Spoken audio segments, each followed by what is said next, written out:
I'd like to ask about Ville. Saw him on the ice before practice. Was that the first time for him on skates? Yes. Yeah. Yeah. Okay. So he's still a ways away. Oh yeah. The fact that he's just past 9 weeks, Rick, it still seems like he's probably right on target for the 2 to 3 month timeline, right? Yeah. I think that's about accurate. So again, it's day to day to see how he feels, how much work he can put in. Mm-hmm. Will he go on the road trip with you? I don't know that yet. Decide that tomorrow. I'd imagine that's because of the nature of the injury and the length. Would a conditioning stint in with the Moose be part of his timeline, perhaps? We'll deal with that when we get there. Coach, how about just Namestnikov? I know that you may give a little bit of an update, optimistic on the road trip. Is that still the case, or is there any more? Yeah, we're hoping that he does play in this road trip. I probably doubtful for Thursday, but he's got a lot of heart. He played last year for a month with a broken toe, and he'll play with a lot of pain. So don't rule out Thursday, but we're certainly hoping at some point he plays this road trip. Could you talk about as well decision to go with 11-7 last night? Well, we want to get Logan into a game, and Chisholm had played well the game before, and we know who our top 5 are. So that's why we did it, to get Logan in the game and give Chisholm another chance. Are we going to do that on a regular basis? No. Okay, fair enough. I know that it was a few days ago, I believe, I watched you say that we have to see what we heard me say. I heard you say. You were quoted at least saying that right before when you made the decision to give Declan his first start of the season, you said, we want to see what we have here. Have you been able to draw? I know it's only 2 games, but have you been able to draw any sort of a conclusion to that question? He's doing what we thought he was capable of doing.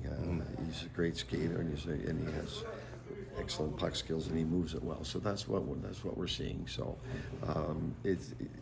yeah, I mean, it's tough to throw him into these games, especially a team like Carolina last night, and Colorado. We know how good they are. So, are we pleased with what we've seen in the 2 games? Yes. Okay, and I know that with you have Nate Schmidt, you have Logan Stanley, and then you obviously have Declan. Is that how that works? Is that just truly a game by game thing, or is that is that one of those where someone maybe could have the opportunity to just solidify themselves as a full everyday?